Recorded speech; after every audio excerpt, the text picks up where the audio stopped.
tout le monde, c'est Adrien, j'espère que c'est tous très bien. Aujourd'hui, on se retrouve pour une nouvelle vidéo. On va voir aujourd'hui comment éviter la surchauffe de son PC.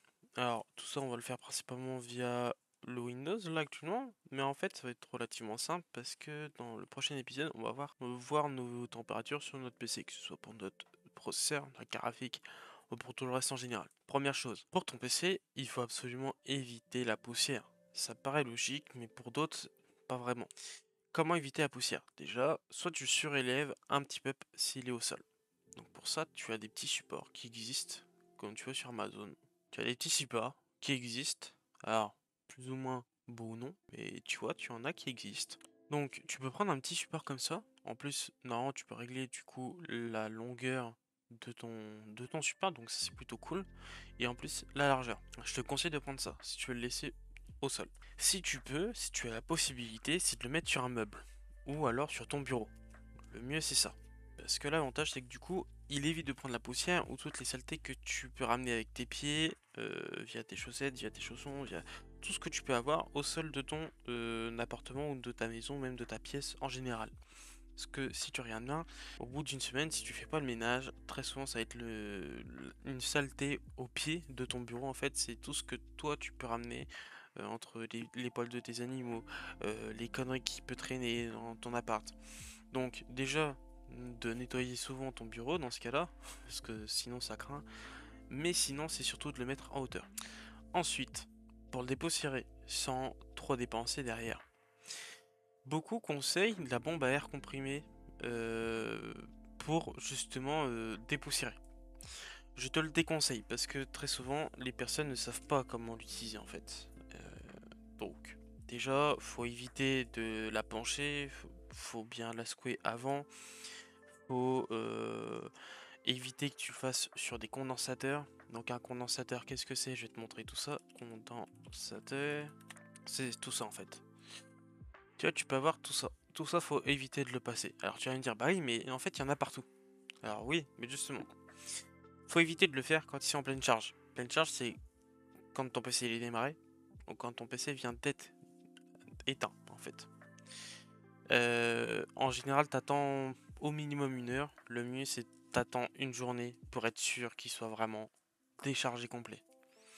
Ce que je peux te conseiller aussi, c'est quand tu veux le faire absolument le plus rapidement possible, tu éteins ton PC, tu retires le câble de ton alimentation et tu appuies sur ton bouton power de PC, comme si tu voulais l'allumer.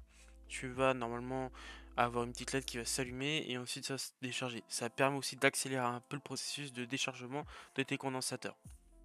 Mais comme je t'ai dit, je conseille quand même d'attendre assez longtemps pour être sûr que tout soit déchargé électriquement. Donc, le mieux pour ça, parce que des fois tu as un petit liquide qui sort, alors c'est pas grand chose, mais on va éviter, c'est un mini compresseur.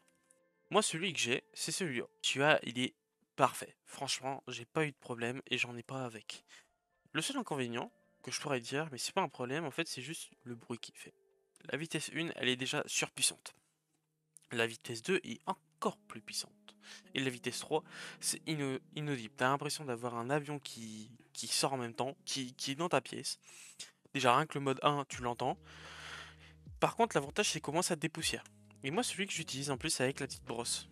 Tu vois, le deuxième à gauche, sur la deuxième ligne, bah celui-là, il est très bien. Si t'as envie d'aller dans des petits coins assez reculés, ou si par exemple t'as de la poussière qui colle un peu, bah surtout quand tu vapes dans ta pièce où tu stream, ou que tu joues, très souvent ça le fait. Donc c'est ce que je conseille, c'est d'avoir un petit compresseur comme ça. Alors pas forcément celui-là, tu vois, en plus celui-là il a augmenté. Mais tu peux prendre une petite connerie comme ça. Alors, Clean Computer, je sais qu'il y en a pas mal qui l'ont utilisé, qui l'ont. Il y avait eu des problèmes sur les anciennes versions, celui-là je ne sais pas, mais en tout cas ils sont très bien. Ou alors sinon t'achètes un tout petit pistolet comme ça, souffleur à air comprimé, et ils sont très très bien, il n'y a pas de problème.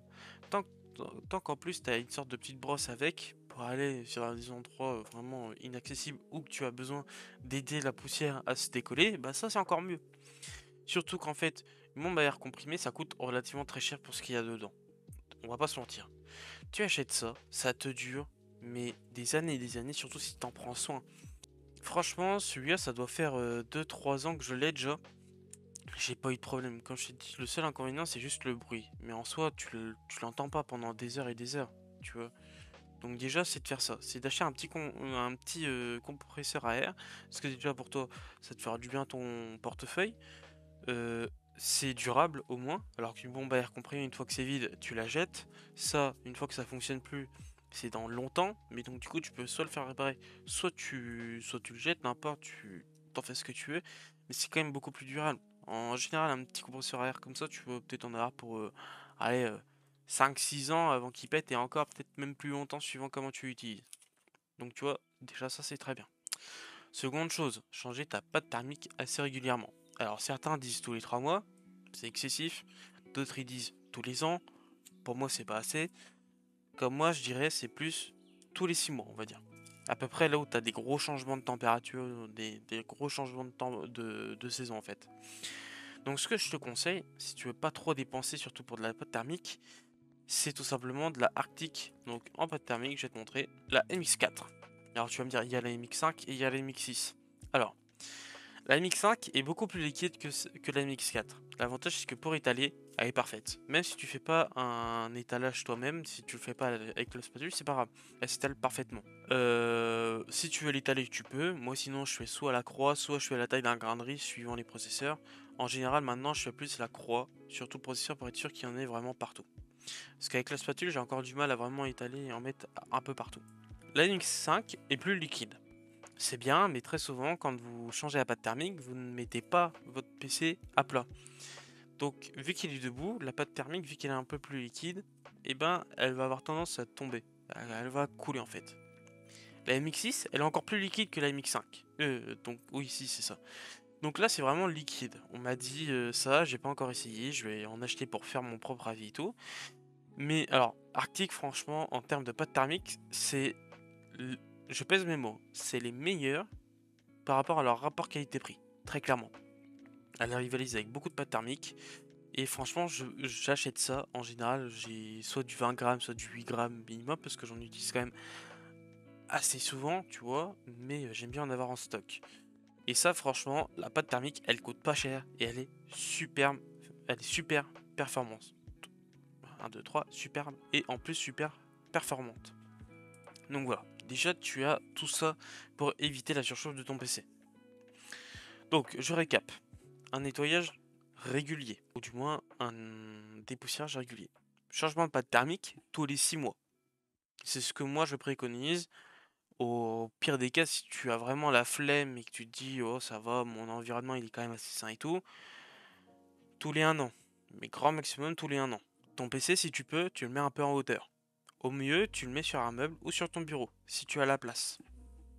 Et voilà, c'est principalement ce qu'il faut faire pour avoir un PC qui dure dans le temps et éviter la surchauffe.